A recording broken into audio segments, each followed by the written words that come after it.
अस्सलाम वालेकुम to all of you. I hope आप सब लोग खैर खैरियत से होंगे। मेरा नाम मोहम्मद बिलाल हुसैन है और आप मेरा यूट्यूब चैनल देख रहे हैं ड्रीम गाइडर। आज जनाब मैं एक नए टॉपिक के साथ आप लोगों की खिदमत में हाजिर हुआ हूँ और वो टॉपिक ये है कि स्टेटमेंट ऑफ मोटिवेशन क्या होती है। देखिए, जब भी कोई भी स्टूडेंट किसी भी फॉरेन स्कॉलरशिप के ऊपर अप्लाई करता है तो उसको अपने फॉरेन स्कॉलरशिप एप्लीकेशन के अंदर एक डॉक्यूमेंट लाजमी तौर पर बनाना पड़ता है और उस डॉक्यूमेंट का नाम जो है उसको हम स्टेटमेंट ऑफ मोटिवेशन भी कहते हैं, मोटिवेशनल लेटर भी कहते हैं, लेटर ऑफ मोटिवेशन भी कहते हैं, स्टेटमेंट ऑफ पर्पस भी कहते हैं और मिशन स्टेटमेंट भी कहते हैं। ये इसके मुख्तलिफ नाम है, लेकिन बेसिकली थीम जो है इन सारे के सारे डॉक्यूमेंट्स जो मुख्तलिफ नाम से है उनका डॉक्यूमेंट जो है ये एक ही होता है। अब ये स्टेटमेंट ऑफ मोटिवेशन या मोटिवेशनल लेटर या मिशन स्टेटमेंट या मोटिवेशन स्टेटमेंट ये होती क्या है बेसिकली।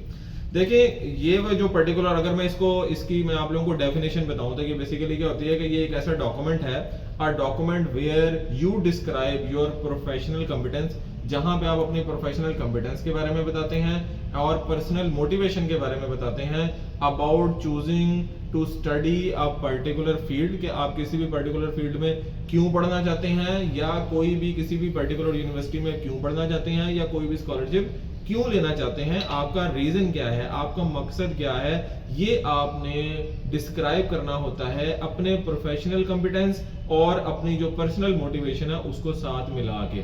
तो इन सब चीजों को मिला के जो आप एक लेटर तैयार करते हैं उस लेटर को हम मोटिवेशनल लेटर या लेटर ऑफ मोटिवेशन जो है ये बोलते हैं। और ये हर स्कॉलरशिप एप्लीकेशन का मैंडेटरी पार्ट होता है, ये आपने ध्यान में रखना है। और इसको हम हार्ट ऑफ स्कॉलरशिप एप्लीकेशन भी कहते हैं कि अगर ये डॉक्यूमेंट आपका अच्छे तरीके से तैयार है, आपने दिल लगा के इसको तैयार किया है, आपका विजन क्लियर है, आपका माइंड क्लियर है कि आपने आगे जाके करना क्या है, आप क्यों स्कॉलरशिप विन करना चाहते हैं, तो आप यकीन करें स्क्रूटनी कमेटी को अगर आपके दिल की बात भाग गई इस लेटर के थ्रू, मोटिवेशनल लेटर के थ्रू, तो आपके स्कॉलरशिप होने के चांसेस बहुत ज्यादा इंक्रीज हो जाते हैं और आप बाहर इंशाल्लाह ताला यूरोप या किसी भी दूसरे कंट्री में जाके पढ़ सकते हैं। अब ये स्टेटमेंट ऑफ मोटिवेशन जो है ये कहाँ कहाँ पे इसकी जरूरत होती है।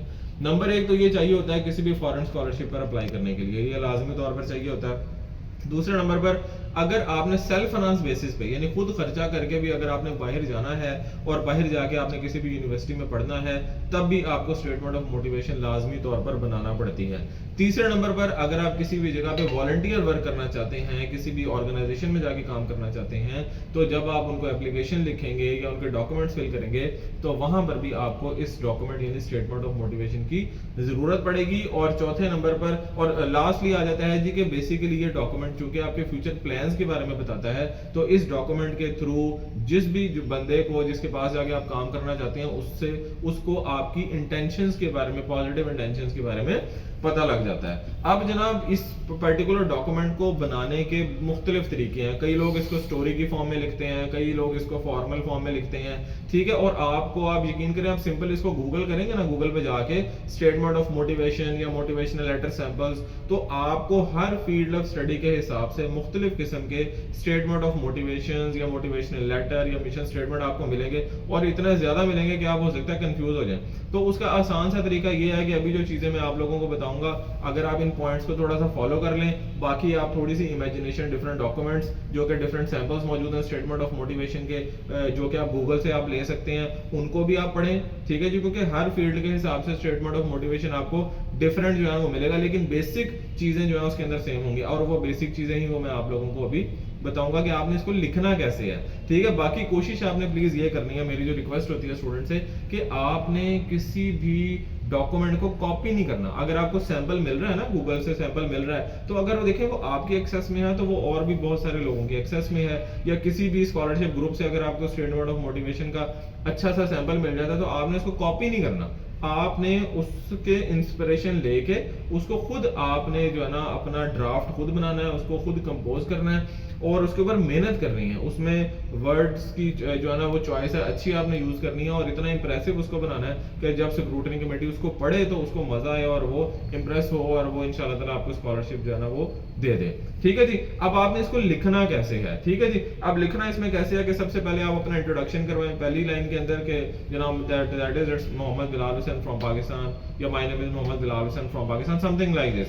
आपने पहली लाइन में अपना इंट्रोडक्शन करवा देना है, साथ ही आपने अपना जो डिग्री प्रोग्राम है उसके बारे में आपने बताना है जो कि आप पढ़ चुके हैं या आप पढ़ रहे हैं। डिग्री प्रोग्राम के बारे में बताने के साथ ही आपने जिस यूनिवर्सिटी से आप ये डिग्री प्रोग्राम कर रहे हैं उस यूनिवर्सिटी के बारे में बता देना है, और ये साथ मेंशन कर देना है कि this university ranks among one of the top universities of Pakistan. In actual अगर वो कर रही हो तो लाजमी तौर पर आपने इसको जो है वो मेंशन करना है। फिर उसके साथ साथ अगले पार्ट में आपने क्या मेंशन करना है कि अपनी जो हाइलाइट्स हैं, अगर आपकी कोई अच्छी एकेडमिक हाइलाइट्स हैं, लाइक आपकी अगर सीजीपीए अच्छी है, आप जिस सब्जेक्ट में अप्लाई आप आगे स्कॉलरशिप पे करना चाह रहे हैं उस पर्टिकुलर सब्जेक्ट में अगर आपने अच्छे ग्रेड्स लिए हैं वो भी आप यहाँ पे मेंशन कर सकते हैं। सीजीपीए के साथ साथ कोई भी जो रेलेवेंट चीज जो कि आपको लगे कि स्क्रूटनी कमेटी इस चीज को पढ़ के इंप्रेस हो जाएगी, वो एकेडमिक से रिलेटेड, वो आपने यहाँ पर जो है वो मेंशन कर देनी है। और अगर आपका कोई प्रैक्टिकल या रेलेवेंट प्रैक्टिकल एक्सपीरियंस है आपकी फील्ड में, तो वो भी आपने यहाँ पर लाजमी तौर पर मेंशन कर देना है। यानी शुरू में एक दो पैराग्राफ्स में आपने अपने मुतालिक इन जनरल चीजें बतानी है, लेकिन उन चीजों को बताने से आपने स्टेटमेंट ऑफ मोटिवेशन में परहेज करना है जो कि आपके सीवी में मौजूद है या डॉक्यूमेंट्स में मौजूद है बहुत ज्यादा। क्योंकि अगर आप स्टेटमेंट ऑफ मोटिवेशन में भी वो चीजें बताएंगे और आपके डॉक्यूमेंट्स में भी वही चीजें लिखी हैं तो वो ओवरलैप कर जाती है। तो स्टेटमेंट ऑफ मोटिवेशन में आपने बहुत ज्यादा चीजों को रिपीट नहीं करना। आपके जो भी स्क्रूटनी कमेटी होगी वो आपके सीवी से भी चीजों को देख लेगी और वो जनाब आपके डॉक्यूमेंट से भी देख लेगी। तो आपने जनरल बेसिक से अपना इंट्रोडक्शन जो है ना वो देना है। वो देने के बाद एक दो पैराग्राफ्स के अंदर फिर आगे 3-4 पॉइंट्स हैं जिनको आपने लाजमी तौर पर अपने स्टेटमेंट ऑफ मोटिवेशन के अंदर जो है वो एक्सप्लेन करना है। वो कौन कौन से हैं?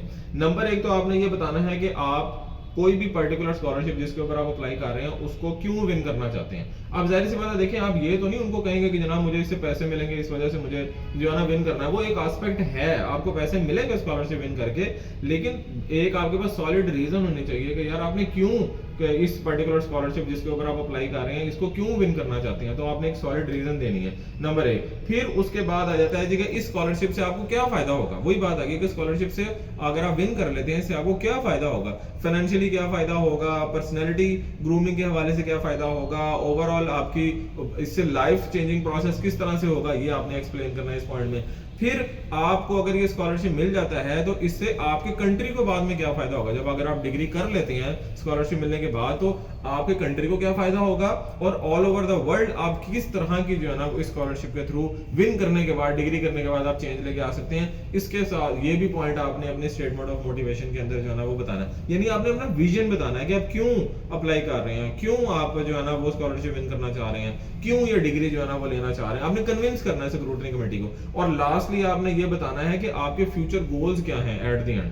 ठीक है जी, यानी कि विन कर लिया स्कॉलरशिप, डिग्री कर ली, तो फ्यूचर गोल्स आपके क्या है, आपका टारगेट क्या है, पहला टारगेट क्या है, दूसरा टारगेट क्या है, तीसरा टारगेट क्या है। क्योंकि बाज़ औक़ात क्या होता है जी कि और ये चीजें आपके माइंड में क्लियर होनी चाहिए, आपका विजन क्लियर होना चाहिए। जब तक आपका विजन क्लियर नहीं होगा, आपका माइंडसेट क्लियर नहीं होगा, तो तब तक आप स्क्रूटनी कमेटी को कन्विंस नहीं कर पाएंगे, तब तक ना आप अच्छा राइट अप लिख पाएंगे, स्टेटमेंट ऑफ मोटिवेशन लिख पाएंगे।